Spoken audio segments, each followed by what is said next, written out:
Rolling? What happened on 9/11 is a phony, and we've never learned the truth about 9/11. The whole agenda is to create a one-world government where everybody has an RFID chip implanted in them. All money is to be in those chips. And this is given me straight from Rockefeller himself. This is what they want to accomplish. Aaron, what do you think women's liberation was about? We, the Rockefellers, funded that. We funded women's lib. They do whatever they want to do. What we want doesn't matter anymore. It's their agenda, it's their plans that matter. They have all the money they want. They can make all the money they want. They have a machine that can make all the money. It's not about money. It's about control. It's about their vision of how they want to see the world. You hear George Bush saying democracy means freedom. No, democracy equals New World Order. I believe God put me on this earth to be the best person I could be, and put everybody on this earth to be the best they can be. You have to stand up for what's right in life. And unless you do that, you're nothing.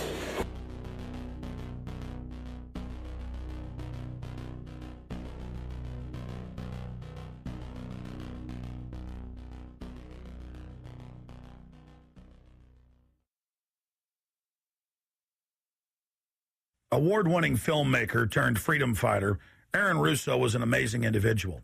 He'd been battling cancer for more than 3.5 years when he began making America Freedom to Fascism, that he shot, directed, edited, pretty much on his own with just the help of a few people. An amazing individual. A long life of award-winning films, of hard work, and for standing up for the Bill of Rights and Constitution. When we first went and shot this interview, I put it out on the web for free. But parts of it have never been seen. So here today, you're going to have a chance to see the in-depth interview, the final interview with Aaron Russo. But his important work lives on. He made one of the definitive films exposing the elite that control this nation and the world, the private Federal Reserve. And the information he put out 2 years ago rings more true today than ever. And his film, America Freedom to Fascism, and Mad as Hell, and the other great works he did just continue like ripples in a pond to light bushfires in the minds of men and women everywhere. So this film is dedicated to the one, the only, Aaron Russo. You rolling? I'm honored to be interviewed by Alex Jones, a truth seeker, fighting for justice in America. Now he's charming me. He's getting me all smiley. Aaron, when did you start to think something was wrong in the world, or start to find out about the whole banking cartel and the Federal Reserve System, the New World Order? Well, that was a progression of events. I've always been a very independent person, always believed in individuality, and that we were put on this earth to be unique individuals to fulfill our God-given potential, and that the only way to fulfill your potential is to be free, to find out who you are, and to make your errors, to make mistakes. And as I grew up, I began to realize more and more the government was inhibiting me in things that I wanted to do. And what happened, I was very successful in the ladies' lingerie business. I worked for my dad. He had a small undergarment business, and I created the first ladies' bikini panties back in 1963, actually.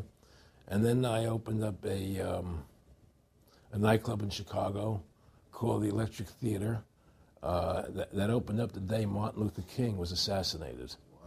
All right, and so the city of Chicago was in flames the day my club opened, and nobody came out to the club. And well, what happened was that that was the year of the Democratic Convention in Chicago in '68, and so my club became a hangout for the hippies, and because they wanted to go to Chicago and protest what was going on. And I was having a concert at my club one night to raise money. And the police raided the nightclub, my club, for no reason at all. And I was standing outside in my office overlooking the street, and I saw all these paddy wagons pulling up in front of my club. And I was a 24-year-old kid. I had no experience at all, really. So what are these paddy wagons doing here? And then I saw all these cops getting out of the paddy wagons coming into my club. I said, oh my God, they're raiding me. And so I ran down to the stage, and I got on the stage, and I stopped the band from playing, and I said to the people in the audience, we're being raided, so sit down on the floor, cooperate, and pull out your identification and cooperate with the police. And as I said that, two of the cops from behind threw me onto the floor and grabbed me and started dragging me out of the club. I'm going, you know, victory, victory. You know, I'm playing it for all it was worth at the time. I was a kid. And then I saw the fire department there. And the fire department was dumping garbage cans, the garbage all over the floor. And I thought to myself, well, why are they doing that? You know, very quickly as they were dragging me out. And I didn't quite understand it.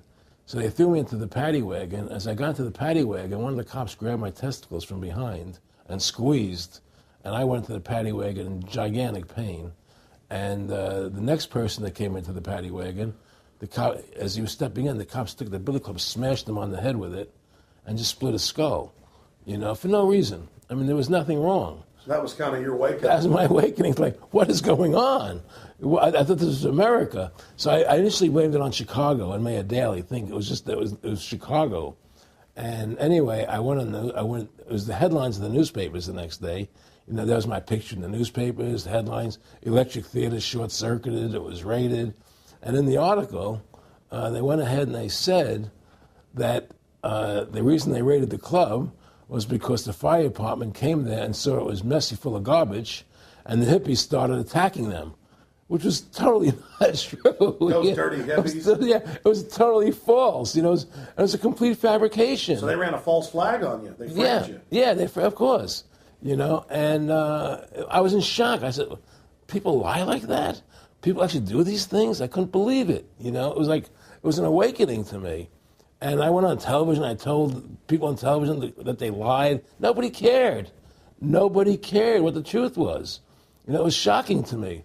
And then a week or 2 weeks later, I forget exactly what it was, two cops come to see me, a lieutenant and a sergeant, a captain and a sergeant. And they said, Mr. Russo, we're sorry if you got hurt that night at the club in the raid, but we're here to tell you that if you want to keep the club open, it's going to take $2,000 a month, and we're going to come see you once a month, and whenever we have to raid you, we're going to call you, you know, and we'll let you know we're going to come in tonight and raid you. This was mafia. Well, the police mafia, you know. And actually, it was actually more interesting than that. They said, listen, there's the A plan, there's the B plan, and there's the super deluxe plan. And this one, of course, each one, of course, that much money a month. Which one do you want? What was the super deluxe? That's the one I took. That was a $2,000 a month plan. And I took that plan, and I paid them $2,000 a month, and they left me alone. And whenever they were going to raid the club, they would come there, we're going to have a phony raid tonight, you know, just to look good for the people in the neighborhood, you know. So that was your first big education? That was my education into corruption in government, you know. But I really thought that was basically Chicago. I didn't realize it was the whole country was like that. And so that was my wake-up call, that people lie and cheat and steal. And I thought everybody was always honest and nice and decent. And I had no idea about any of these things. Well, what happened with me was that they finally one day they came to me and they said, look, we can't take your money anymore. I said, why, what's up? What's going on? They said, we have to close your club. There's elections coming, and the aldermen in the neighborhood don't want you open anymore. So we can't take your money. So I had to go to court and fight them, and they were trying to close the club. And then one night there was a fire, and the club never reopened again. The club just closed, and that was the end of the club. And they burned me down. And that was the end of my experience. And then I moved back to New York, where I met Bette Midler, and I ran into her at a little nightclub she was playing called The Improv, and I thought she was fabulous. And through a series of events, I began managing her. And as soon as I started managing her, her career took off like a rocket. You know, it was just fortuitous, I guess. And we became very, very successful. And through managing Bette, I started producing shows on Broadway where I won the Tony, and I produced a television show where I won the Emmy with Dustin Hoffman and Bette, you know. And then I produced The Rose for her, where she got Academy Award nominations. And then that led me to producing Trading Places, which everybody knows. You know, I think it's the best Eddie Murphy movie.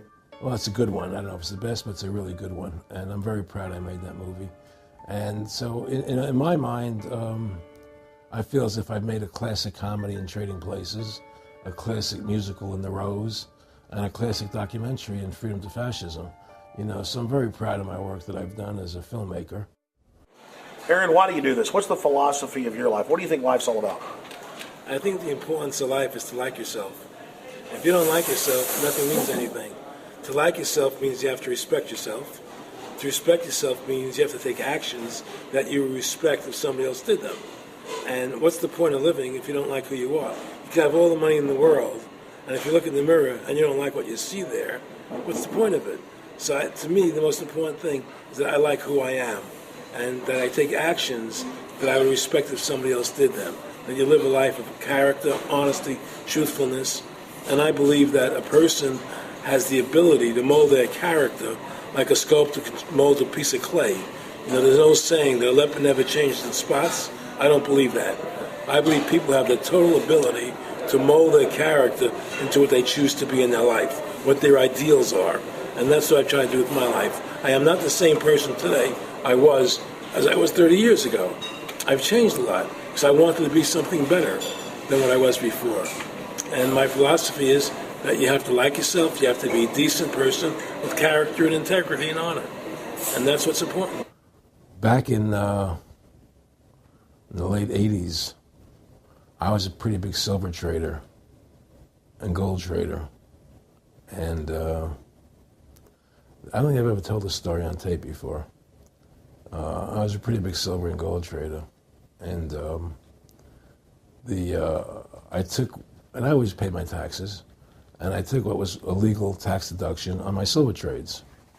And a few years later, I think it was 88 or 89 or something, the IRS claimed that what I did, and other people did as well, was now illegal. We couldn't do it anymore. But they made it retroactive. I said, what do you mean retroactive? It was legal then.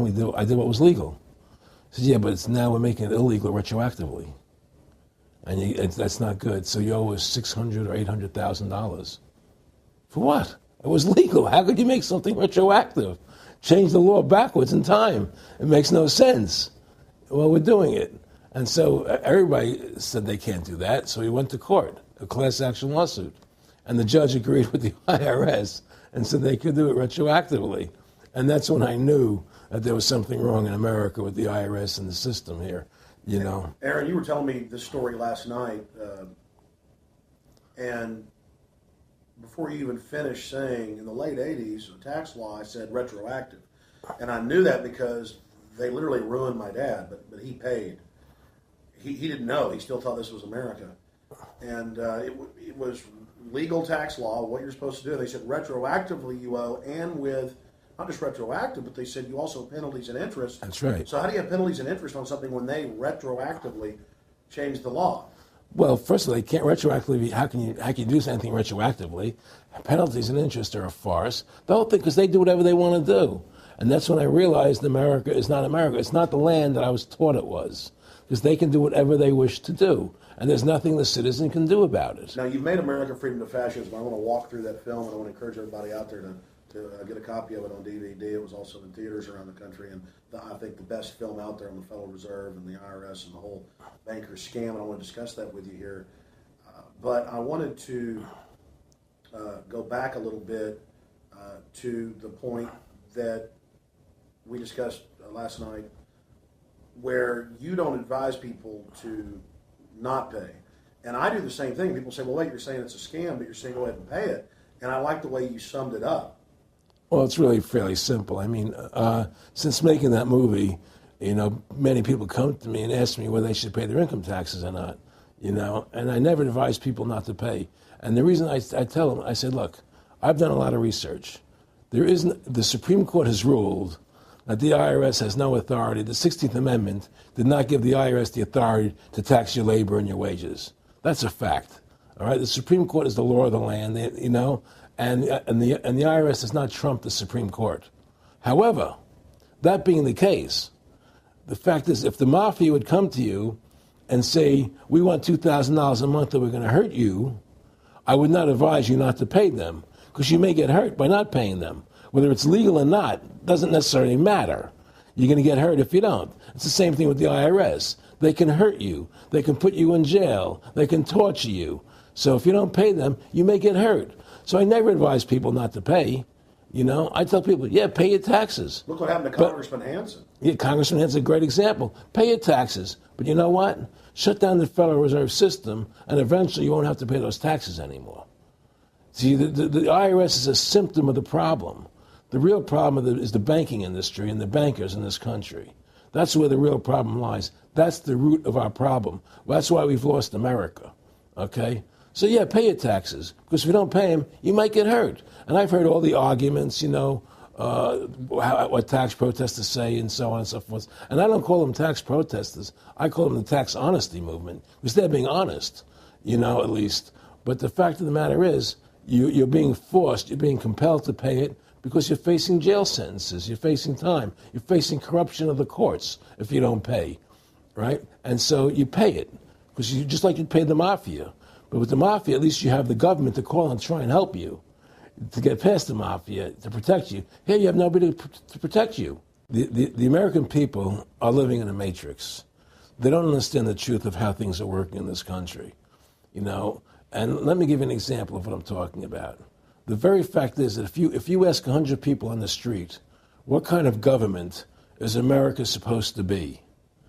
99% of them will tell you a democracy. America is supposed to be a democracy. But that's a lie. That's an illusion. The word democracy is not written into the Constitution at one time. It's not in the Bill of Rights. It's not in the Declaration of Independence. The Founding Fathers hated the idea of a democracy. They thought it was the worst form of government there is. And I agree with them. Because in a democracy, 51% of the people control 49% of the people. If you're part of the 49%, you're not free. America was founded as a constitutional republic. And in that constitutional republic that we have, 99% of the people can't take away the rights of 1%. You have your rights because you were born with them. You have God-given human rights that nobody can take away from you. The government, the majority, no matter who they are, I can't take away your rights. And that's what our founding fathers gave us.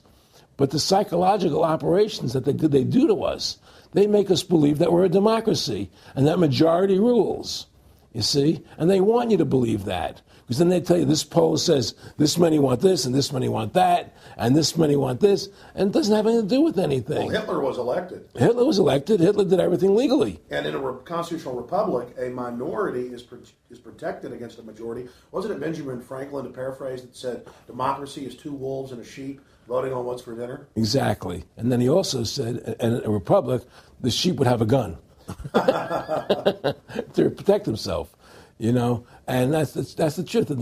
America's not a democracy, but you ask the most intelligent people what form of government America is supposed to be, they'll say a democracy.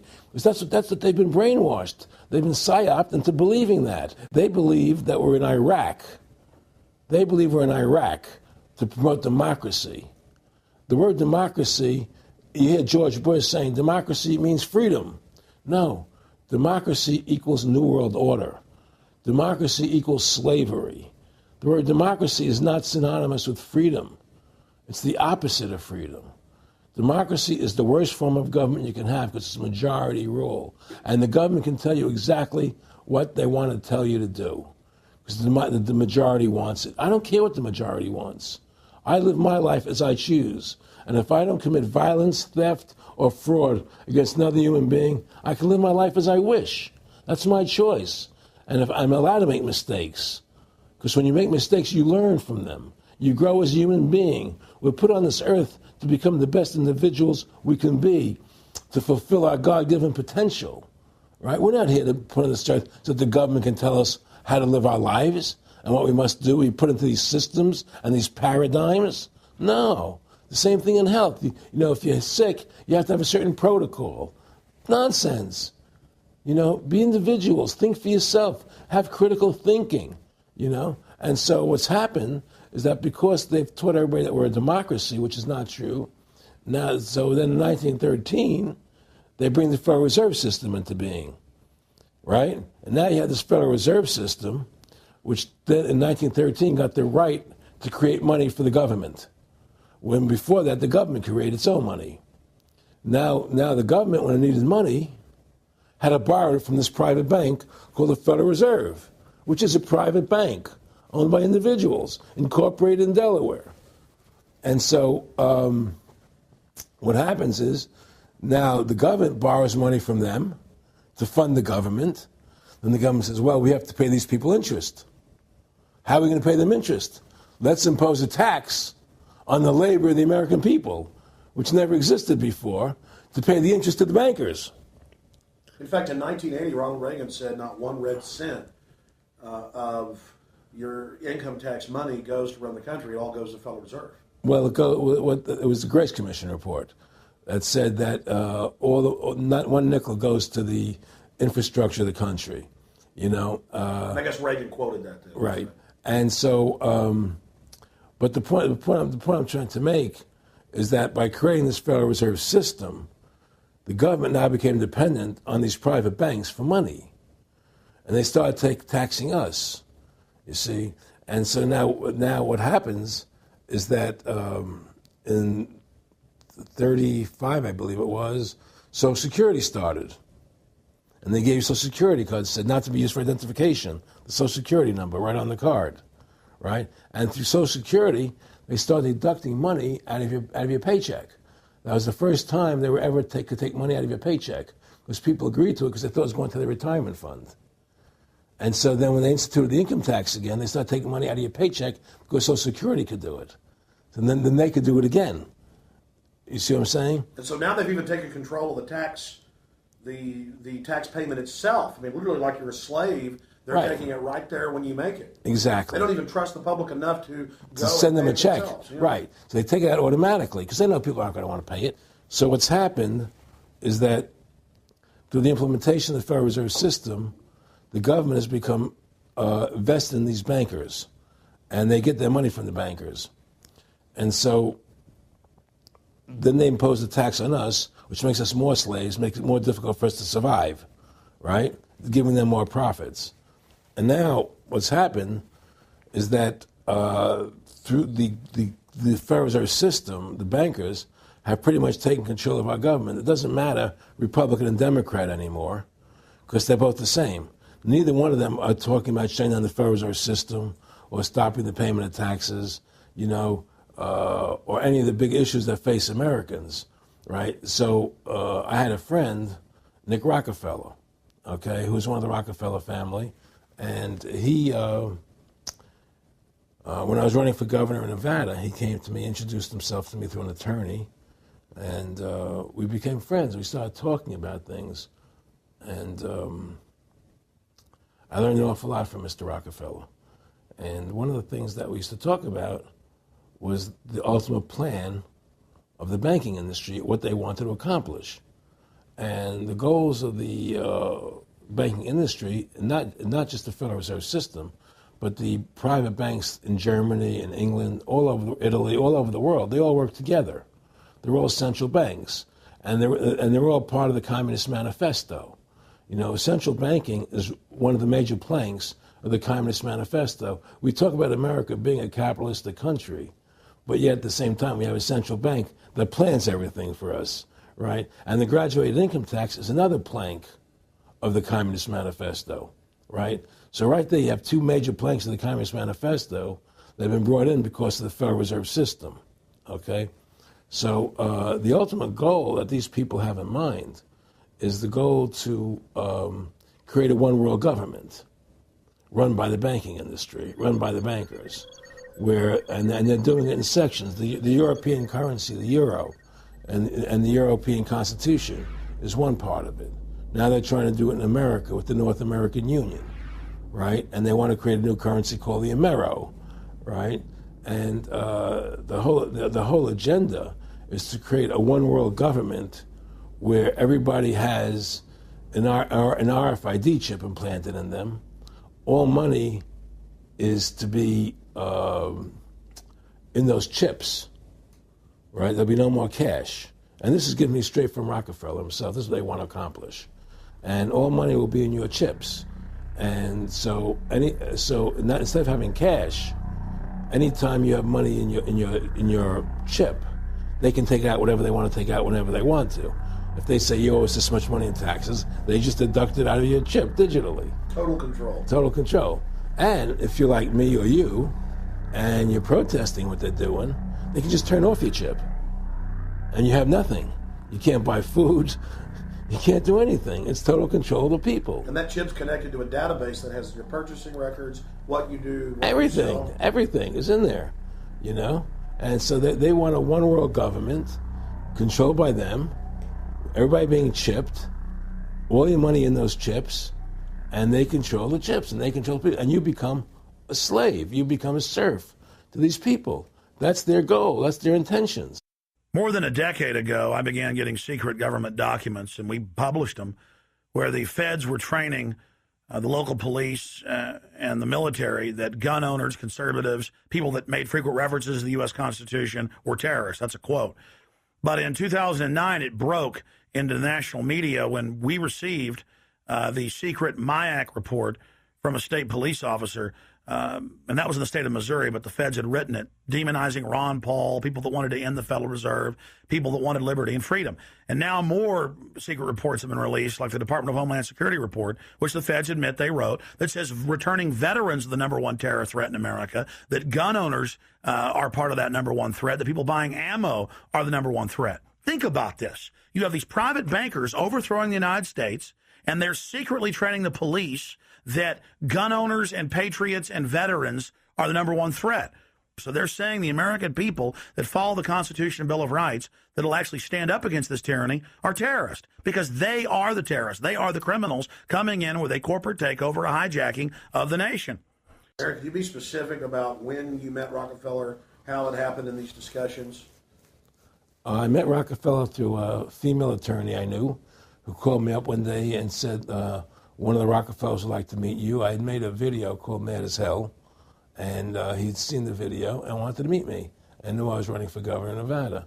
So sure, I'd love to meet him. And I met him, and I liked him, and he was a very, very smart man. And we used to talk and share ideas and thoughts. And he's the one who told me 11 months before 9/11 ever happened that there was going to be an event. Never told him what the event was going to be, but there was going to be an event, and out of that event, we were going to invade Afghanistan to run pipelines from the Caspian Sea. We were going to invade Iraq, you know, to take over the oil fields, establish a base in the Middle East, and make it all part of the New World Order. And we'd go after Chavez in Venezuela.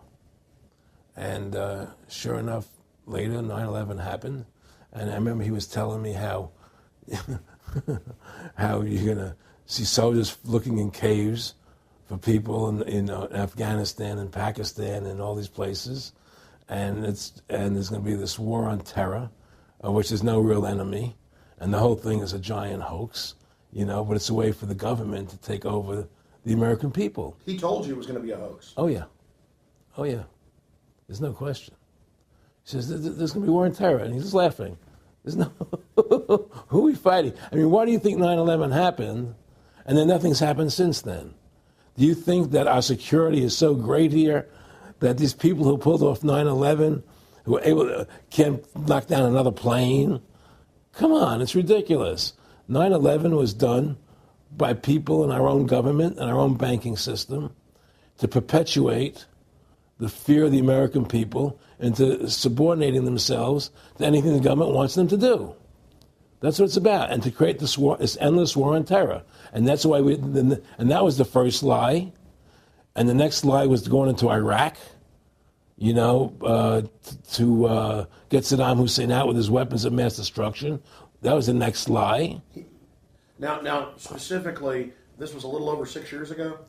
This was 11 months before 9/11. Yeah. And Nick Rockefeller, who's a lawyer, he's become your friend over the previous years, and he's saying to you that there's going to be this big event, and then out of that we're going to have a war on terror, and it's just going to go on and on. Right, an endless war on terror without any real enemy. That you can never define a winner. And did he say that it's going to be perfect because you can't define an enemy? It just goes on Yeah, and on? because you can't define a winner. There's no one to beat, so it goes on and on forever. and they can do whatever they want. They scare the hell out of the American public. Look, this whole war on terror is a fraud. It's a farce. It's very difficult to say it out loud because people are intimidated against saying it. Because if you say it, they want to make you into a nutcase. But the truth has to come out. That's why I'm doing this interview.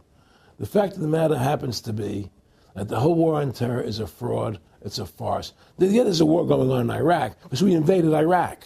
And people over there fighting, you know. But the war on terror, it's a joke, you know. And until we discover what really happened on 9/11 and who was responsible for 9/11, because that's where the war on terror emanates from. That's where it comes from. It was 9/11 that allowed this war on terror to begin. And until we get to the bottom root of 9/11, the truth of 9/11, we'll never know about the war on terror. Aaron, you said that he was, and I think it's important, and I know this about the Rockefellers from Dr. Dennis Cuddy and many others who literally, you'll be 20 years old in a lunch line at college, and no, there's David Rockefeller. And here's here. I mean, they're experts at recruiting and getting what they call players, and that clearly he was. I mean, I want to make it specific and just get you to reiterate what you said last night about you got 30% of the vote. You were having an effect. You made mad as hell. They knew that you'd started the Constitution Party. Yeah. They knew that you were somebody who was taking action and getting things done. You'd already made some big films, had a lot of other successes. Right. So they were trying to recruit you, and didn't it come down to the point of, hey, we are here to recruit you, and don't worry, your chip's going to say, don't mess with us. You know, this guy's don't touch. Yeah, yes, that did happen. I was definitely being recruited, but it's more subtle than that. Well, in your words, just go through the process, and then what he said. Well, what it is remember we were friends, and we used to go to my house a lot. We'd have dinner, we'd talk, and he'd tell me about business investments that he'd get involved in, you know, or they would help me with this business investment or that business investment. And was I interested in joining the Council on Foreign Relations? You know, I would have to get a letter to join them, but was I interested in that? And, you know, just stuff, you know, leading you on. And I used to say to him that I never really did that because that wasn't where I was coming from. You know, as much as I like you, Nick, you know, your ways and my ways, we're on the opposite side of the fence. You know, I don't believe in enslaving people, you know, and he would come back with, oh, I do? Or? Well, it would be more like, you know... It's better for them. Well, it's more like, you know, how do I put it? It was like, what do you care about them? What do you care about those people? What difference does it make to you? Take care of your own life. Do the best you can for you and your family. What do the rest of the people mean to you? They don't mean anything to you. They're just serfs. They're just people. You know, it was just a lack of caring, you know, and that's just not who I was. It was just sort of like cold, you know. It was just like cold, you know. And I used to say to him, what's the point of all this? You have all the money in the world you need. You have all the power you need. What's the point? You know, what's the end goal? And he said the end goal is to get everybody chipped, to control the whole society. To have the bankers, the elite people, you know, the bankers and some governor controlling the world. And I said, do all the people in the Council on Foreign Relations believe this way you do? He said, no. You know, most of them believe they're doing the right thing. A lot of them believe it's better off being socialistic. You know, we have to convince people that socialism is really capitalism. Because America's becoming a socialist country. It's a communist country today. And here we are years later after Aaron Russo points out that this is not a capitalist or free market country, but is really socialist. In fact, here's the cover of Newsweek. We are all socialists now. But this isn't the socialism the public thinks it is, where the government robs from the rich to give to the poor. Actually, it's always the big banks, the elites throughout history that fund socialism.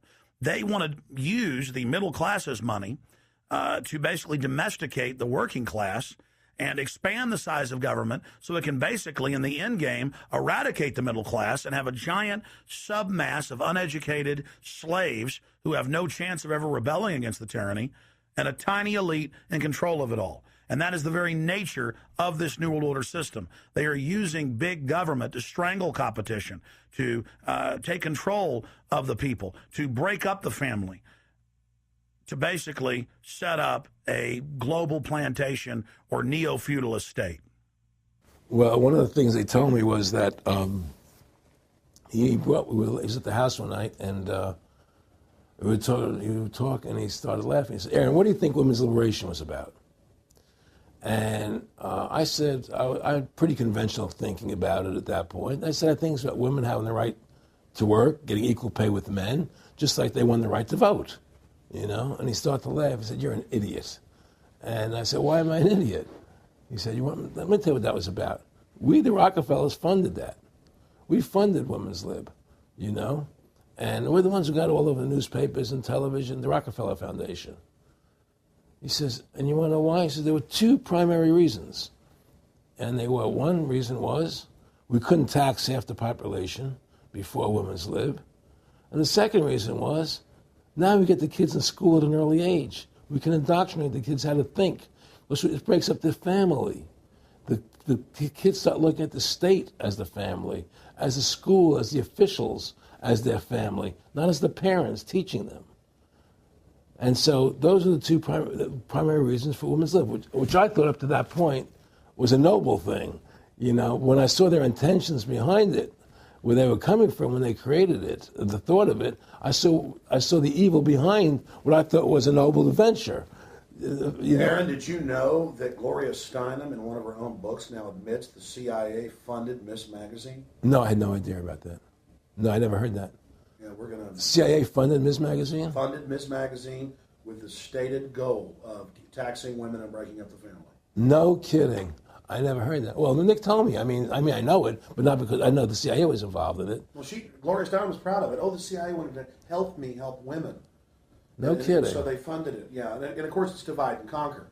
Right, and of course. What they do is they focus in, obviously, on real problems. Women were getting shafted in many ways, but the elite wasn't planning to help them. They were planning to really shaft them and take men away from them. Look at what they did with black families. You only had about 10% illegitimacy 50 years ago in black communities, and now it's over 90%.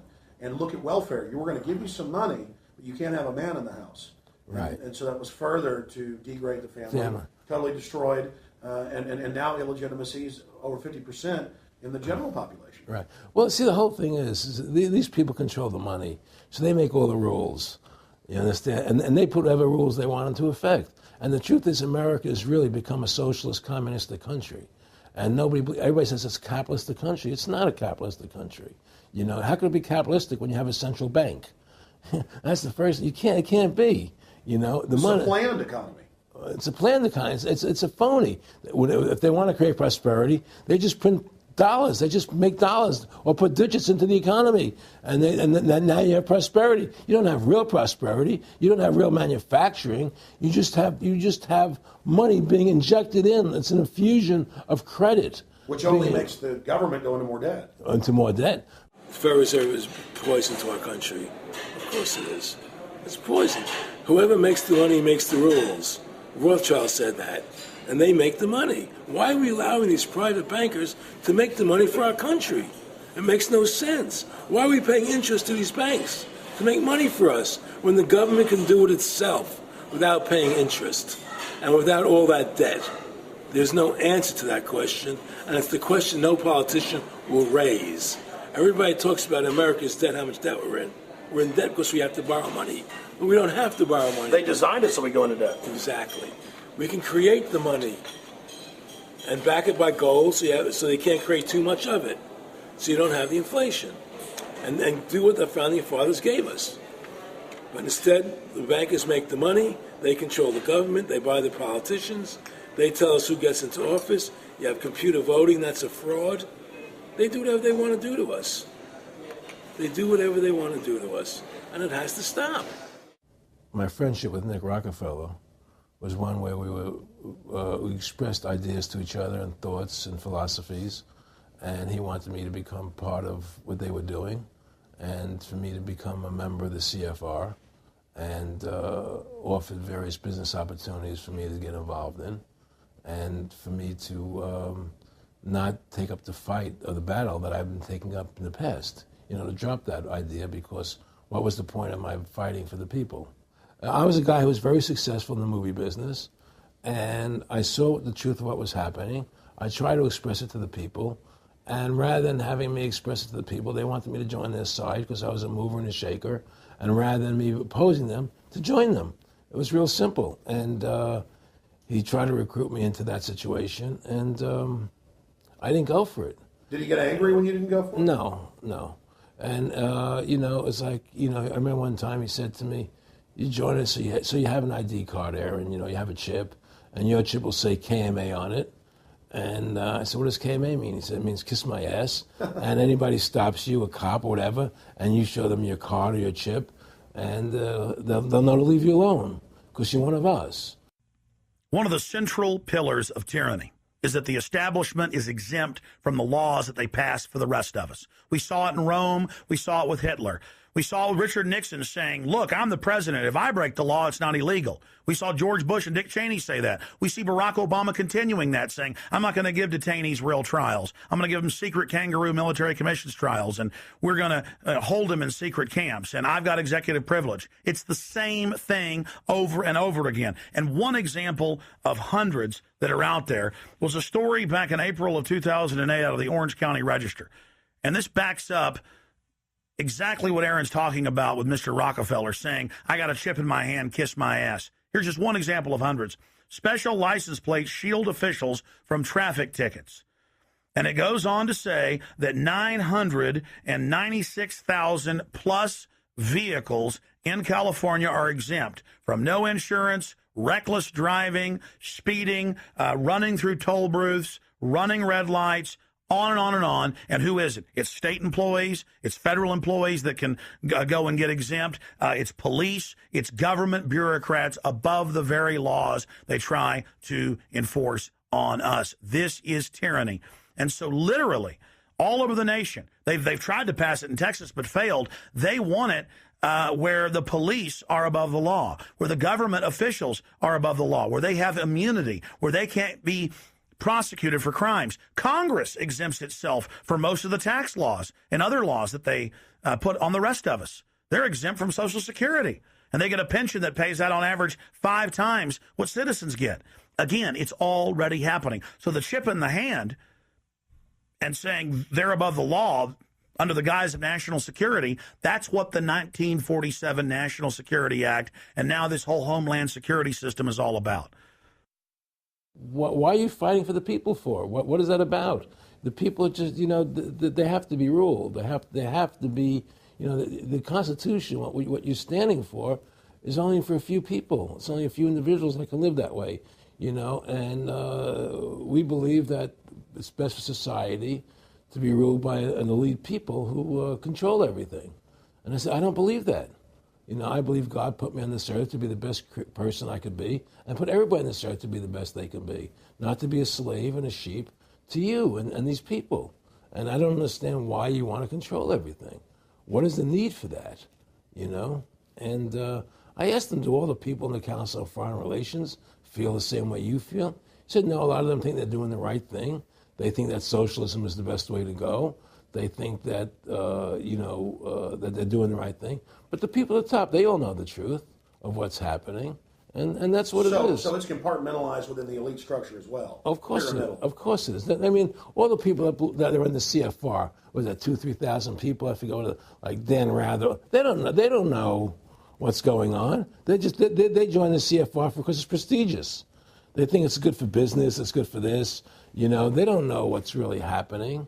The evil that comes out of it, that's emanating out of it. And to me, the biggest evil is what's happening right now, because what happened on 9/11 is a phony, and we've never learned the truth about 9/11. That's the question I wanted to follow up on. He tells you 11 months before there's going to be an event, all this is going to happen. What did you think on the morning of 9/11? Where were you, and did you think about Nick Rockefeller and what he had told you when you saw those towers fall? No, I was actually in Tahiti when 9/11 happened, and I got a call from my son. And my son said, the Twin Towers, they were just attacked, and they were falling down or something. So what are you talking? I was in Tahiti. I was asleep. And he said, yeah, they were hit by a plane, da-da-da-da. And so where I lived, where I was in Tahiti, there was no television, so I had to run the other side of the island to a hotel where they had, and it was all on television, and that's when I first saw the stuff on TV about it. And I didn't immediately equate it to Nick, but when I realized that we're going to go into Afghanistan, Iraq, and as that developed, I realized what it was. How could there be a war on terror and actually say that we're having a war against terrorism and leave the borders wide open? If you were the President of the United States, or I were the President of the United States, and 9/11 really happened the way they want us to believe it happened, the first thing you would do is shut down the borders so people couldn't get in the country to harm you. But they left the borders wide open because the bankers want the borders open because they want a one-world government. They want a North American Union. They don't want borders here. The 9/11 was only a manifestation. It was done to create a fear in the American public, right? So that we will obey what they want us to do. And take Richard Reed, the shoe bomber. Here's a guy who was 6'6", ugly as could be. I heard he smelled. Okay, he sits in coach on a plane, lighting matches to put his shoe on fire, surrounded by people. It's idiotic. If you were going to blow up a plane, you go into the bathroom, you close the door, and you put your shoe on fire. You're not going to sit there surrounded by people lighting matches on a no-smoking flight. They want you to believe this nonsense. It's ridiculous. 7/7's come out now, and the majority of the British people think it's an inside job, and all the evidence points towards it being an inside job. Yeah, I mean, what happened in London? Yes. All this is nonsense. It's just keep people in fear. It's this endless war on terrorism that doesn't really exist, so people will submit to whatever the government wants them to submit to. Searches, check your shoes, have ID cards, put chips in you, where you become servants to the elite. That's what this is all about, Restore America's republic to what it's supposed to be, get the bankers out of our government, get the bankers out of our government. Government should stop borrowing money from the banks. Government should make its own money, restore the republic, individual freedoms. That's what this country's about. And until we do that, we're gonna be slaves. I mean, to me, I see people like Bill O'Reilly on television, right? And I see how much they control the media. Like there was this girl on Bill O'Reilly the other night from an organization saying the world can't wait. And this girl was spot on. Everything she was saying was the truth. And all Bill O'Reilly could do was call her a lunatic. He couldn't challenge the facts. They just call people names. They can't, and until we just find that, look, this world, we're heading into a world of danger, possible nuclear wars, because the banking industry is trying to take over the world. 9/11 is the beginning of the war on terror. That war on terror is leading us into Iraq, which is the next lie. So you had the lie of 9/11, how that happened. Nobody knows how Building 7 came down. Okay, we know 9/11 was a fraud. The American people don't know it, but more and more of them are believing it. Okay, so that was the first lie. Besides the inception, I'm not going back to the inception of the Federal Reserve, that original lie. But 9/11 was the first lie in this present state we're in. 9/11 is the kickoff of the war against the American people and the people of the world. 9/11 was a phony. It's a fraud. It didn't happen the way they told us it happened. Now, because of 9/11, we then had the authority to go into Afghanistan and Iraq. Iraq didn't have weapons of mass destruction. Okay? So that was the next lie. Now they're talking about going into Iran. Now, how would you feel if you were Iran and you had this big, powerful country, America, go into your next-door neighbor, take over their oil fields, right? Wouldn't you be worried that what they were going to do to you? Of course you're going to be worried. But the people of America don't think about it from Iran's point of view. They think about it from our point of view. So now we're going to send more troops into Iraq and keep building up because they want Iraq and the Middle East to become part of the New World Order. And Iraq was using, Saddam wanted to start using euros instead of dollars, right?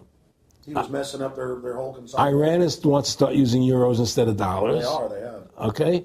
So I'm saying what they're trying to do is preserve their power. And one lie leads to the next lie, leads to the next lie. And until you get to the root cause of 9/11, which is supposedly the war on terror, we'll never solve our problems here. Should we send more troops into Iraq? Should we not send more troops into Iraq? Well, the truth is, The fact is that it all goes back to this war on terror. Where did 9/11 come from? That's the root cause of everything. And until we have a full investigation, find out why Building 7 fell down, why they shipped all the steel out of America so quickly, from the buildings, why all the things that don't make any sense about 9/11, until we find out why it really happened, we'll never understand why there's a war on terror. And we'll never be able to prove that the war on terror is a phony. Nick and I discussed many things. One of the things we discussed, or he brought up in conversation, was reducing world population, and felt that there were too many people in the world. In a way, I agree, there are too many people in the world, but I don't think I have the authority to say who's going to die and who's not going to die, But they felt that they wanted to reduce world population, and he felt that it should be reduced by half. He even mentioned to me once they were having a real problem trying to solve the Israel-Palestinian problem. And he talked to me once about they were playing with the idea of bringing Israel to Arizona, and taking all the people from Israel and giving everybody $1 million and setting up Israel in the state of Arizona. Unbelievable. To end that problem, because that's a problem that they're not in charge of, in a sense. They're not controlling that problem. They're very arrogant. They can do whatever they want to do. We've given these people the authority to create money out of thin air, and through that device, they control everything. And if you want to win the battle to stop that, you have to deny them the ability to create money. It's only because they can make money that they have all this power. They literally have the money machines. They have the money machines. They can print it. They can do whatever they want to do. They own everything. Aaron, we take over pretty quick. If we were the guys that issued the money, everybody had to come give us real assets for the use of this money we just printed up. People. I tell people, why in the world does the American government borrow money from the banks when they have the ability to create it themselves without borrowing it and paying interest on it? Why? And nobody can answer that question. Not one politician ever raises that. Why does the American government borrow money when they can create it without paying interest? Well, we did create it up until 1913. And so people say, well, because if the American government does it, it'll create inflation. That's the answer. I say, well, let's look at it. The American government has the Federal Reserve do it, which creates the same inflation as if they did it. But also with the inflation, now you're getting massive debt. So with the Federal Reserve, you have inflation and debt. Now, if the American government made the money, backed by gold, which limited the amount they could make, you wouldn't have debt and you wouldn't have inflation. But inflation was only about 50% from the 1780s, I've looked it up, until the late 1800s. And then we have the central banks already trying to cause some panics, which they then used to push the Federal Reserve. And if we look at inflation since 1913 into 2007, it's exponential. In fact, $1 is worth about 2 pennies to what it was worth in 1913. Federal Reserve Chairman, former Federal Reserve Chairman Alan Greenspan, doubled the money supply from 2000 to 2006. And then Edward Bernanke, the new Fed chief, came in and said he was going to double it again in the next 2 years. And then he said, now I'm going to make the money supply numbers secret. And so now we don't even know. Right. But the evidence is they are just, in the curve of inflation, it gradually grows. And then suddenly at a point, it goes straight up. And it seems it's parabolic, yeah. Yeah, parabolic. But the thing is that the only thing I disagree with you on from early 1800 to 1913, there was no inflation other than during the Civil War. When Lincoln was well, I'm talking about how much $1 was worth. And I know it never changed. There was no inflation. In that whole 100 years, there was no inflation. People knew what the money was worth. They could retire. They knew what it would cost them to live their lives out. There was no problem. It was only since 1913 when the Fed came in that we created massive inflation and massive debt. So then what you said earlier, then there really wasn't inflation. There was no inflation. So you don't get inflation when the government issues the money, at least in the U.S. history. Well, not if it's backed by gold. Well, exactly. But I'm talking about, and I did look this up, and I believe that if you look after the country was set up, and some of the things that happened with Andrew Jackson and the rest of it, there were points where it spiked and there were manipulations. There were points, mostly during the Civil War. Yeah. And that's because Lincoln printed so much money. Exactly. That's right. But once that ended, but basically there was no inflation other than that during that short period of time. I mean, a loaf of bread was a loaf. Of course, the same thing. People could plan their lives. Today, they planned inflation. Now you have two parents working. They can't afford to pay for their family anymore. The kids are going to state-run schools now. The kids are being indoctrinated how to think. They're being given Ritalin. They're being given all these drugs. The whole country's being dumbed down. It's all because of the Federal Reserve System. And the Federal Reserve System and these bankers are responsible for the demise of America. And if we ever want to win this battle, you must shut down the Federal Reserve System. And we must shut down these bankers and restore sound money to this country. Will you talk a little bit about some of the families that own the private Federal Reserve, the stock in it? And I mean, obviously, you say you're not a big expert on Bilderberg Group, but you talk about how it's the same system worldwide. It is the same families. They meet and kind of set the policy each year, and then it goes to the Royal Institute of International Affairs in England, it goes to the CFR in the U.S., and then these are their management bodies where they wield control, really the de facto Congresses over the nation. So, I mean, I would like to get you to speak some about the families that own and run the Federal Reserve, and if you can't connect it into these other international bodies. Well, I can't speak to those families because I can only speak about, what I know for fact. Everything else is speculation, and I don't like to speculate. I know about Rockefeller because I was friends with him. We talked about it, and I can tell you firsthand. What did Rockefeller tell you about the Federal Reserve and their family owning part of it? Well, he said the New York Fed is the main controlling interest of the Federal Reserve System.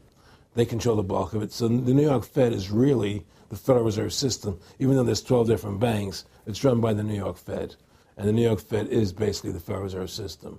So who's ever running the New York Fed is where, and the families that control it, control the New York Fed. And they're the main engine behind the Federal Reserve System. And that's a wing of the Bank of England. Well, the Bank of England and the Federal Reserve are partners, and the Bank of England is a private bank, and so is the Bundesbank in Germany, and the bank of all the banks of the G8 countries are all private banks. They're private central banks. And look, what happened in Europe? Didn't Europe vote down the European Constitution? Yes. They're still doing it. Didn't they vote down the euro? They're still doing it. They don't care what the people vote. They do whatever they want to do. What we want doesn't matter anymore. It's their agenda. It's their plans that matter. Isn't that prima facie evidence of a tyranny? Well, there's no question we're in tyranny. There's no question we're living in a world where the American citizen is no longer a free individual human being to do the things that they wish to do. We're slaves, and it's getting worse. What do we got to do to bring these people down? In my opinion, you must shut down the Federal Reserve System. And I think that there has to be an uprising. There has to be an uprising. People have to stand up. I can't do it alone. You can't do it alone, Alex. And we need to get a majority of people, not a majority of people, but it was 5% won the war against the British, a highly motivated group. But I agree, people have got to get angry first. I mean, not just, we know it's corrupt and that lackadaisical. We got to get pissed. People don't seem to have the courage to do what they have to do, I want to say you've got a lot of courage. Well, thank you. I don't know if I have a lot of courage. I just have I want to thank you for what you're doing for my family. Oh, I have a sense of conscience and I have a sense of justice. I get nervous about what I do, but I do it because there's no other choice. I couldn't live with myself if I didn't do it, But the fact of the matter is, I've ostracized myself pretty much from Hollywood. People are afraid to deal with me in Hollywood a lot because of what I do and the things I say. I don't go along with routines. A lot of people in Hollywood know the truth. They're not willing to stand up and speak about it. I know many of them have seen my movie, and they know I'm right, and they won't talk about it because everybody's afraid. Everybody's afraid because they think that this money they get, these Federal Reserve notes, are really money, and they think they have a comfortable lifestyle, and they're afraid to change. They're afraid to stand up for what's right. And until people are willing to stand up and have the courage to do what they need to do, it's not going to change. And hopefully, what you're doing, what I'm doing, what other people like us are doing, can affect the change, that people will stand up and say, hey, I've had enough. The thing is, we have one advantage, that they need us to cooperate. See, if we don't cooperate with them, they can't win. And so they always need our cooperation to go along with their programs. So they try to sell us. Right. They try to sell us. Democracy, this majority says this, believe in this, do that. The war on terror, we got to be scared. They're always trying to do things to sell us so that we'll go along with them. And once we learn not to cooperate with them, then we win the game. And that's the point. Don't cooperate with them. Don't go along with the program anymore. Stop it. Join forces. You and I should run for president and vice president and take over this country and bring freedom back to this country. That's what it's going to take. Two people like you and I, statesmen, who believe in freedom, who believe in Thomas Jefferson and the Constitution and the Founding Fathers to make this country whole again. Because right now it's in the grip of the evil ones, And the only way to stop that is for good men to stand up. Was Edmund Burke said, evil can only thrive when good men do nothing? Yes. Right? We got to do something. That's what it is, Silence is golden, but when it comes to your freedom, it's yellow. We have to stop being scared. We have to stand up and do what's necessary to stop these bankers, these elite, this government full of lies, congressmen full of liars, people destroying our borders, creating a government. I mean, imagine this. Here you are in America, and they're combining America, Canada, and Mexico into one country, the North American Union, and the American people don't know anything about it. It's not even in the press. They'd rather talk about Rosie O'Donnell and Donald Trump calling each other names than discussing the fact that we're merging into one country. The press doesn't even report it. Or that Paris Hilton doesn't wear underwear. Yeah, Britney Spears. But I mean, who cares? I mean, the fact of the matter happens to be that tells you how controlled the media is. Here you are combining America, Canada, and Mexico into one country, and you don't see it in the press. Unless maybe it's Lou Dobbs. But you don't see it in the press. You just don't see it. It should be the top story everywhere. Everywhere, and not a word about it, really. Why? That tells you there's the evidence that it's controlled. They don't want the American people to know what's going on. That's why they don't protect our borders. That's why we're losing our Constitution, the very document that secures our freedoms. There is a rising tide against it. There is a rising tide, but we have to mobilize. We have to mobilize. And we have to get all the good people in this country to stand together and say, I'm not going to take it anymore. Well, I think if you analyze the situation, and if you realize that since the Federal Reserve has come into being in 1913, illegally, without a constitutional amendment, by bribing a few senators during Christmas vacation, they turned over the most important power that the American government has, the creation and issuance of money, to a private bank. Through that private bank issuing money, they have destroyed this country. They have destroyed the purchasing power of the money in this country. They've created social programs that are destroying this country. Thanks to the work of Aaron Russo and Ron Paul and many others, folks are starting to find out who the real enemy is. Offshore private banking corporations that have engaged in a hostile corporate takeover of the United States and almost every other nation on the planet. And the private Federal Reserve is their beachhead here in the United States. Ron Paul has introduced H.R. 1207 that at time of taping has over 87 sponsors just to audit the private Federal Reserve that arrogantly says it's above all U.S. laws and above all three branches of government and that no law enforcement can investigate them.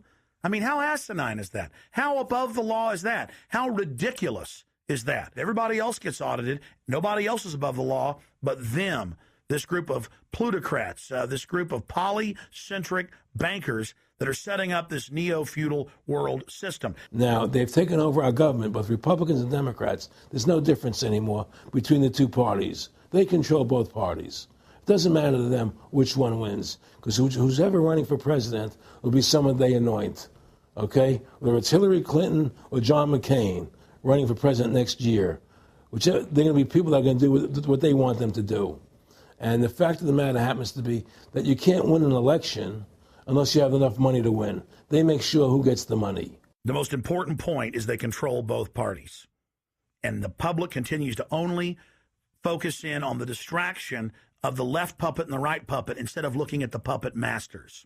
In fact, more and more of this is coming out. Top Senate Democrats, bankers own the U.S. Congress. Senator Dick Durbin on Chicago radio station last week blurted out an obvious truth about Congress. This is from Salon, that despite being blindly obvious, it is rarely spoken. And, quote, the banks, hard to believe in a time when we're facing a banking crisis, that many of the banks created are still the most powerful lobby on Capitol Hill, and frankly, they own the place. So there is one of the most powerful Democrats in the country, top Senate Democrat, saying bankers own the U.S. Congress. It's true. Let's admit it. Let's stop debating the two puppets they put out in front of us, the liberal puppet, the conservative puppet, and then every time we wake up to one of the puppets, they just replace it with another puppet. Let's look past the puppets to the puppet master above them that's controlling the puppets. That's all Aaron Russo and myself and Ron Paul and so many other people are saying. Let's get back to a culture of liberty versus tyranny, not this left-right diversion. You know, when folks are sick of Obama in 4 to 8 years, they're going to put a Republican in, and they'll put out different rhetoric but carry out the same operation. Because as the top Senate Democrats said, the bankers own the place, even though they engineered the crisis. And make no mistake, they did engineer it by design. Their own documents, their own IMF and World Bank documents admit that. And out of this crisis, they're setting up the new Bank of the World, according to Time Magazine and Newsweek and the Wall Street Journal and just hundreds of publications with headlines like, and now for world government, and the Financial Times of London. They create the crisis and then say, okay, our Ponzi scheme's falling apart and bankrupting you. Give us $12.8 trillion in the first 6 months of the banker bailout. And now they say, we'll set up a Bank of the World you pay your carbon taxes to, and private bankers will rule your life, and we'll pay private greenhouse gas carbon taxes to two firms owned by Al Gore, and this is publicly admitted. I mean, this is how bad the scamming is getting. And we've got to wake up. We've got to say no. We've got to get angry and get in the face of the New World Order. Again, the private offshore bankers own America. They own both parties, but they get you in a rah-rah, Coke versus Pepsi, Redskins versus Cowboys, fight. And you get in this little political fight as followers instead of looking past that to the actual global elite and what they're setting up.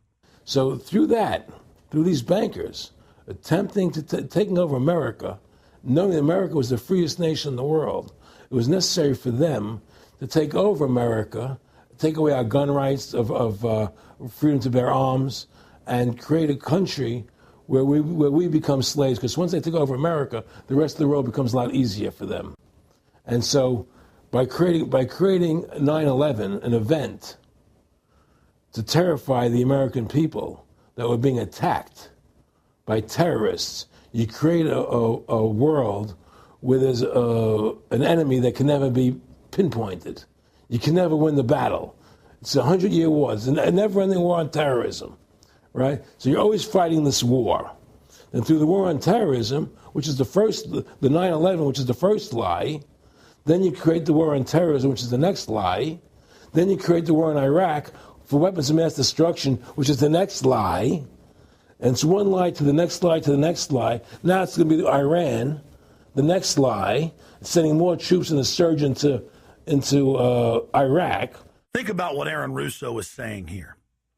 The war on terror is a war on the American people and the people of the world. You see, the elites always sell the public on tyranny by attacking a minority that's unliked first, or the outsider. Oh, we're just getting rid of the Bill of Rights and Constitution, having secret arrest and FEMA camps and the Military Commissions Act for foreigners. It's just for them. And now the federal government has been caught saying that gun owners, conservatives, people buying ammunition, they've been caught saying that returning veterans are the #1 threat to Homeland Security. And in a way, that's true. People that know about the Bill of Rights and Constitution and know that our country is being taken over and hijacked by foreign banks, I guess they are the threat to the criminals that have done this. That's all the New World Order is a private corporate takeover of the nation states, of the governments of the world. And then these private corporations bring in a tyrannical form of neo-feudalism that they call corporatism or fascism. Mussolini said that fascism should properly be called corporatism. And that's what it is. And they create the socialism to get control of the wealth and to control society. And then they pipe the profits to themselves. So they socialize the general public to get control of us, but it's private above us. It's basically just slavery. Now, think about what Aaron Russo was saying here, and it's absolutely true. This is a war on the American people. They build Homeland Security, they build the police state in the name of fighting foreign enemies, and then they flip it all around to use it against the American people and the MIAC reports and the DHS reports and the rest of it. This whole thing was set up for the people, and Aaron Russo nailed it. It's just one thing leading to the other, and it's always with the event. It's always in the point of taking over more countries, more dominance. You know, making sure the American dollar, making sure the G8 stays in control of everything. And what they want to do is to control the American people, control the people of the world, put RFID chips in everybody, so everybody's a slave to these central banks. Did you ever talk to Nick Rockefeller after he told you all this and then 9/11 took place? No. But he did. He told me that you're going to see men running around caves looking for Osama bin Laden. You know, you're going to see men looking for, these guys, and they're going to be, They told you it was all going to be bull. It's a phony. The whole thing is a fake. It's a fraud. Was he laughing, or was he just coldly saying this? No, it's more laughing. Cynical. Laughing. It's more like, look how stupid everybody is. Look how stupid everybody. We can do whatever we want to do. Well, it is ridiculous. It's like with Al-Zakari. They claim they killed him like 14 times. And then they never said, well, we didn't kill him last time, but we killed him this time. They never even now they're like practicing being ridiculous. Well, what about bin Laden being in the American hospital, getting kidney help? Yeah. Right? In the American hospital. Yeah. Right? They could, if they wanted Osama bin Laden, they could have gotten him. Oh, yeah. He was right in the American, after the coal. Well, every time our troops really would keep catching Taliban leaders, they would be ordered by the generals to let them go. That's come out in the newspapers, but only here or there. And they kept going, and then Pat Tillman was complaining about it, and then he got shot. I talked to his brother. Oh, you did? And then he got shot, and there was a big hero charging Al-Qaeda. No Al-Qaeda, somebody shot him in the back. Look, we're dealing with complete evil. We're dealing with complete evil. And until the American people wake up and say, we don't want this evil in our country anymore, and we want to come back to a country of decency and goodness and integrity and honor, we're going down that road. And that's what it's going to take. It's going to people to stand up and say, we don't want to live in this kind of a world anymore. I believe we should pull all our troops out of Iraq. I believe we should leave other countries alone. Let other countries live their lives the way they choose to. Stop trying to spread democracy around the world, which is the worst form of government there is anyway. Restore our republic to what it's supposed to be, and go back to what the founding fathers gave us, and try and restore that. Restore the republic. Like the point of everything is that we have to mobilize. Each one of us. You and I can't do everything, Alex. You and I may be leaders. We may be out there, and people listen to us, what we have to say, and follow us. But the truth of the matter happens to be, it takes all Americans to stand together, to stand tall, to mobilize and say, we're not going to take this anymore. I'm mad as hell. I'm not going to take it anymore. We're going to stand up and fight the battle. And you and I can't do this alone. We're just leaders of the thing. But other people have to join in with us and stand side by side, shoulder to shoulder, and say, I'm not going to take it anymore. That's what it's going to take to win this effort, and stop cooperating with the government and with all their rules and regulations, and to wake everybody up, to hand out DVDs of my movie, to hand out DVDs of your movie, to educate everybody to what's going on. Well, if you don't fight the corruption and you don't stand up for what's right in life, you're going to end up being a serf and a slave, and you're leaving your children a world that you wouldn't want to live in yourself. So how can you, in decency, behave that way? You have to stand up for what's right in life. And unless you do that, you're nothing. Well, freedom and liberty is what people really want, and it's time to stop the duplicity of the government from lying to us. You see, many people know the truth of what's happening in this country. They know the truth, like the numbers you gave about 9/11. But they're afraid to stand up. People have to find their courage and stand up and say, I'm not going to take this anymore. I know the truth, and it's like they create a situation where if you tell the truth, you're considered a lunatic. You know, in other words, if someone goes on a TV show and says 9/11's an inside job, oh, you're an idiot, you're crazy. They call you names. You can't be afraid of that. Well, it doesn't work anymore. I mean, they have no facts. Just calling you crazy doesn't make you crazy. Well, we know that. They also go get kooks who are kooks to put them on and then say they represent us. That's right, exactly. Another tactic. Exactly. And Bill O'Reilly's great at that. Sean Hannity is great at that. They just put people on who they can dominate, you know. But why do you think guys like that, they're not stupid? I mean, I've talked to people that know them. They know the truth. Why do you think they decide to join the evil? That has to be in their hearts. I mean, I had the opportunity to do that, and then in my heart I couldn't do it. So it has. But I mean, how could you or I consciously be involved in something like putting AIDS virus in black Africans' vaccines? I mean, what the hell? I mean, it's like we're not good guys either. I mean, I don't think I'm like some special perfect person. What the hell's wrong with this elite? I mean, what are they running around doing evil? I mean, they just run around continually doing evil. Well, I think a lot of them think they're doing the right thing. I think a lot of them think they're doing the right thing. Not the top elite, but people within the system, you know. But I think that it's all about, as Nick said to me, it's about control and power. They have all the money they want. They can make all the money they want. They have a machine that can make all the money. It's not about money. It's about control. It's about their vision of how they want to see the world in their eyes. And you know, you and I believe in individuality, in the person being the dominant thing, the individual being the dominant person. Today we live in a world where institutions are dominant, not people. You know, the American, you know, we the people, by the people, for the people. Now it's we the institutions, by the institutions, for the institutions. People are secondary. It's all about corporations and institutions.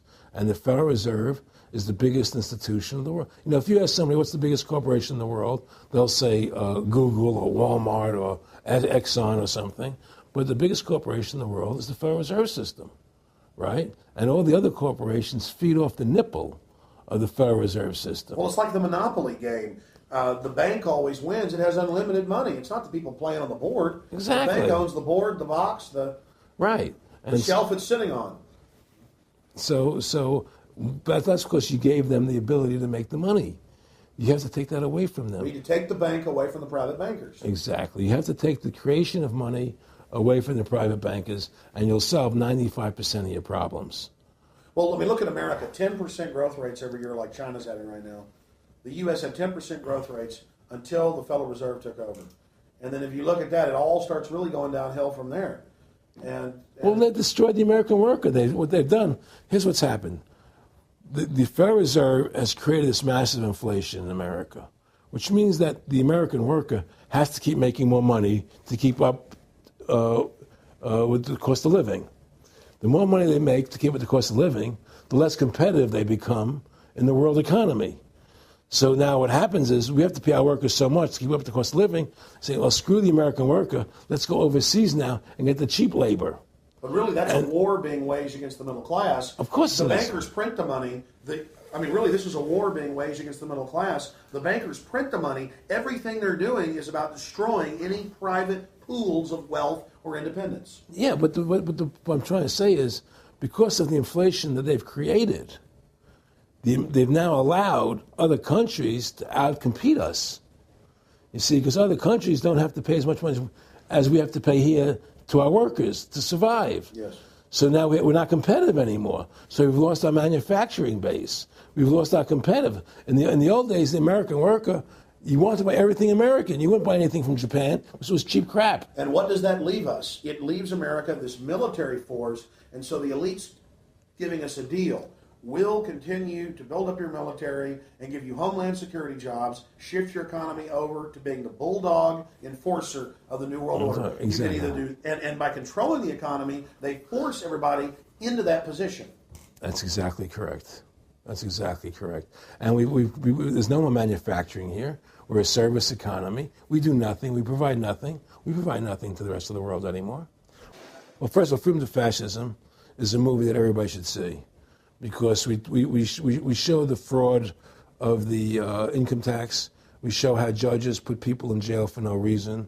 We show the corruption of the justice system, and we show how the Federal Reserve came into being and how it's controlling society, and how all the central banks of the world are working together through the Bank of International Settlements in Switzerland, which is the central bank for all the central banks, and how they all work together to create this one world government, the one world order, which is what they're trying to do. So Freedom to Fascism is a movie just to get you a good basic education about how the world is really working. And I really want everybody to see that movie. Critical. In terms of the CFR, in terms of compartmentalization, I mean, there are many good people, I believe, that are part of these organizations who don't even understand what the organization's really about. People like when I was in Germany doing cancer treatment, there was a gentleman there who was visiting a friend of his who had cancer, and he was a member of the CFR, and we were talking, and I showed him the movie. He said, "Oh my God, I'm going to resign. I had no idea this was what the CFR was about." He had no idea. He was just a nice guy who thought he was in this prestigious organization. Yeah, a lot of it's about getting good people, and so you can watch them. Keep your friends close, your enemies closer. Well, no, it wasn't even that. It was, a lot of people join the CFR because they think it's a prestigious organization. It'll help them in business, make good business contacts. They didn't have an understanding that the CFR is really about world domination, about how they and the Trilateral Commission, the Bilderbergers, all work together, with the banks to control the people. A lot of them don't understand that.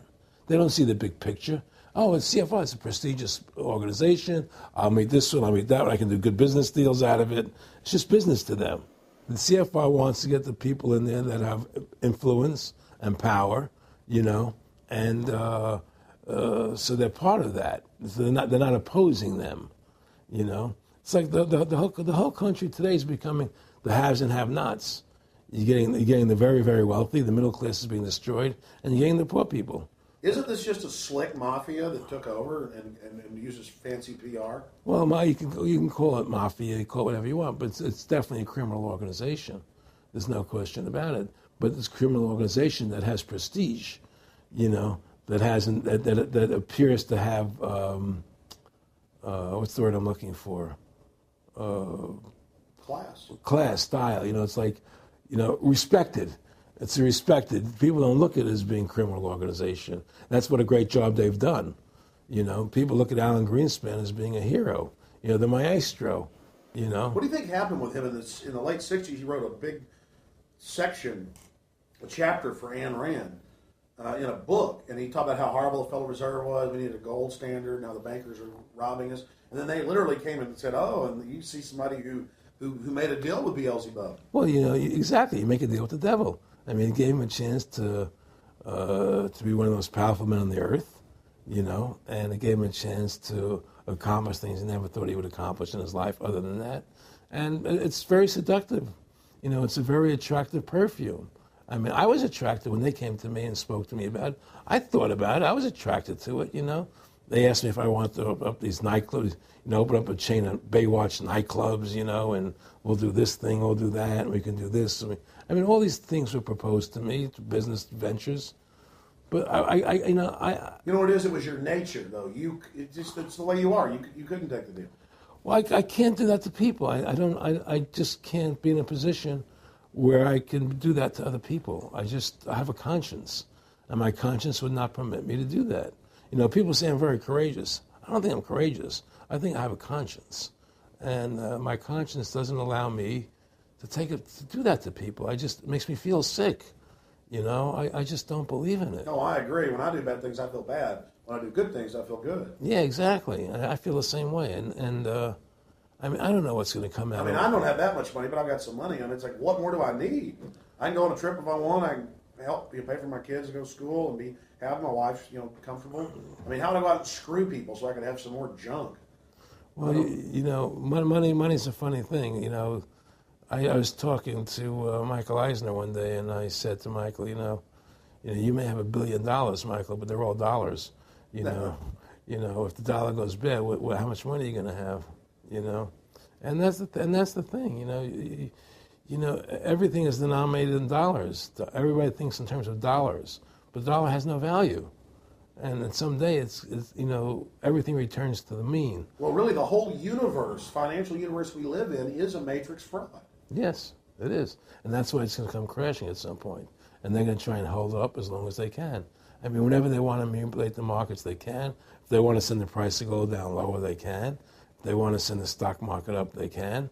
They do that. There's no more free markets. You don't live in a society where free markets rule anymore. You don't live in a capitalistic society. You know? But meanwhile, they say it's capitalistic right. and free market all day, when really they're waging war financially and politically. Exactly right. Aaron Russo, I want to thank you for this interview. Anything else you want to add? No, I'm happy to do it for you. How about your website?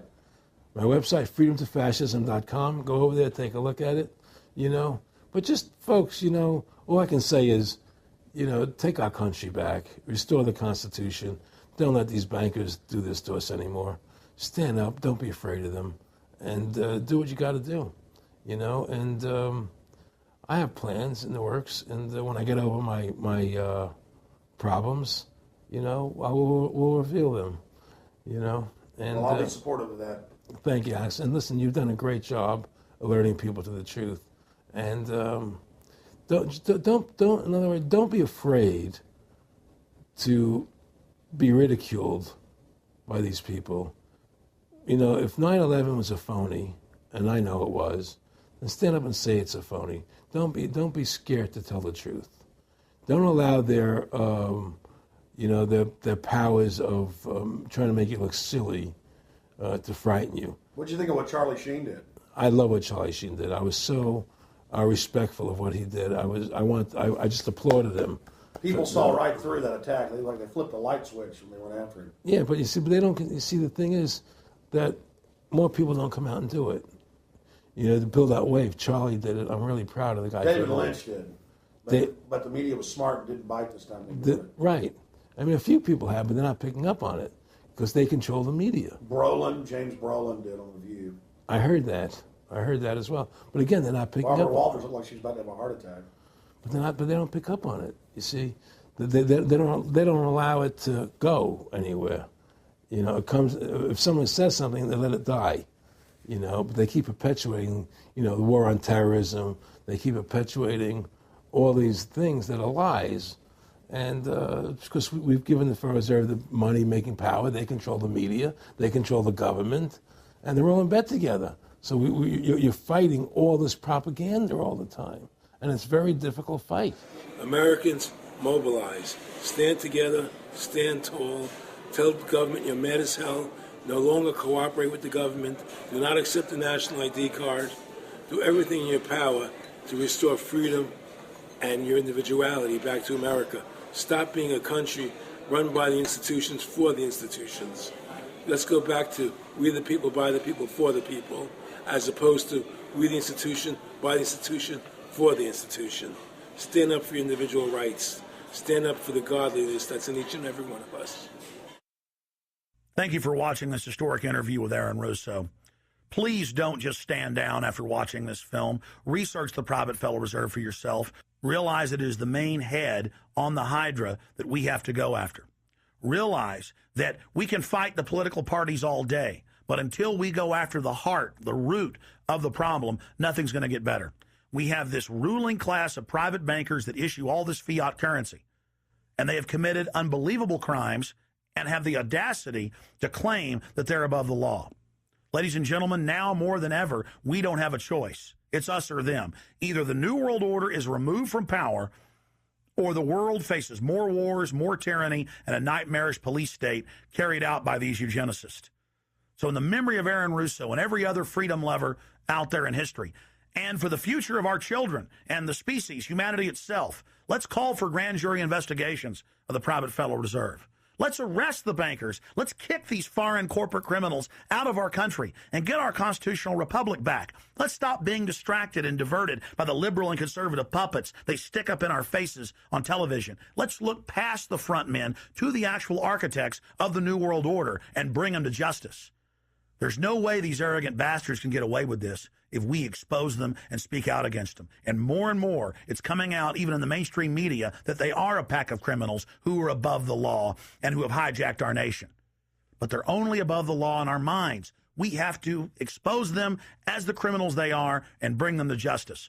Look in the mirror. You are the solution. Take action and join the ranks of folks like Aaron Russo, Ron Paul, and so many others.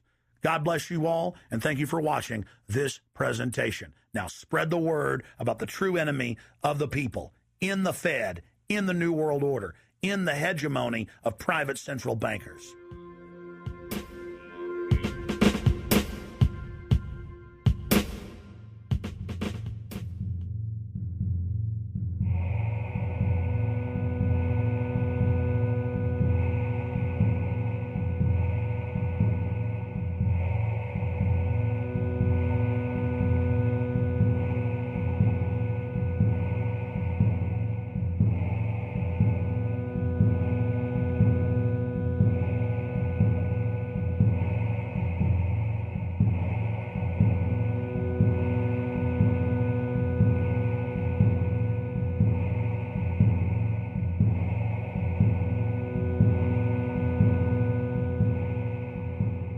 It is a big idea, a new world order.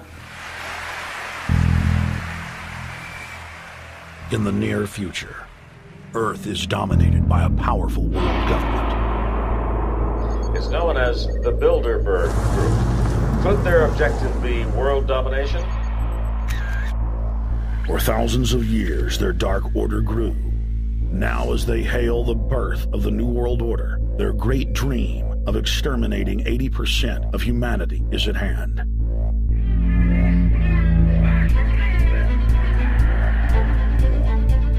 For the first time in history, the elite's plan for world government is blown wide open.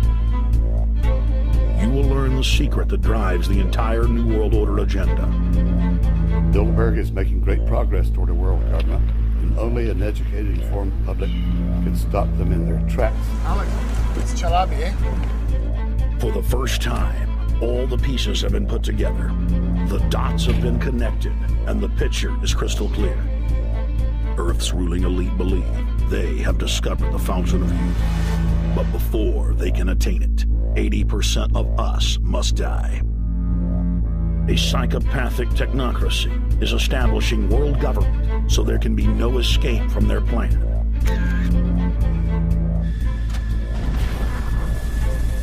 The New World Order is the old world order. I mean, it's just the names have changed, the appearances have changed. Most people have no idea. They're not after money. They have all the money they need. They're after power. That's their aphrodisiac. I was pulled out of a plane in Munich. They interrogated me for 4 hours. Some shots were fired. I need you to move off the property. Their great dream of exterminating 80% of humanity is at hand. Endgame. Blueprint for global enslavement. You have been warned.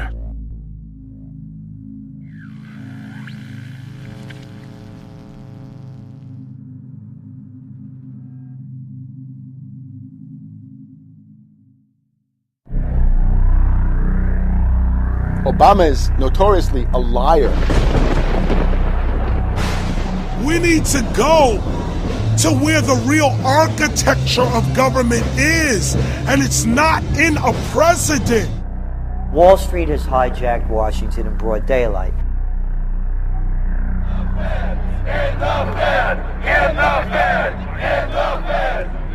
Well, Obama's already fudging.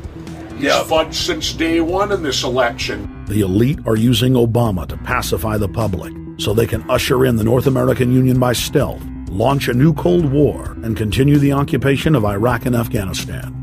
The globalists are outside all the nations. That gives them safety, and they play countries off against each other. We've got to give them a stake in creating the kind of world order that I think all of us would like to see. Partnership and cooperation among nations is not a choice. It is the only way. What they're doing is using the existence of the United States to act out their Wall Street fantasies of world domination and maintaining their capital structures and maintaining their system of looting. The fight that this country has been waging since its inception is for the central bankers not to take over the country. President Barack Obama is only the tool of a larger agenda. Senator Obama had a desire to do some meetings. Others had a desire to meet with him tonight in a private way, and that's what we're doing. Presidential candidate Barack Obama was publicly criticizing the North American Free Trade Agreement in a bid for votes, but privately telling Canadian officials not to worry about it. If you talk to our generals, they are desperate for is a civilian counterpart to our military force. What do you call this thing where you get this false sense of gratification, but because a black man is in office, everything's gonna be all right? No, everything's not gonna be all right. So I know how unpopular it is to be seen as helping banks right now, especially when everyone is suffering in part from their bad decisions. I promise you, I get it. The Obama deception. The truth strikes back. Get your copy of The Obama Deception today at Infowars.com or download it in super high quality at prisonplanet.tv.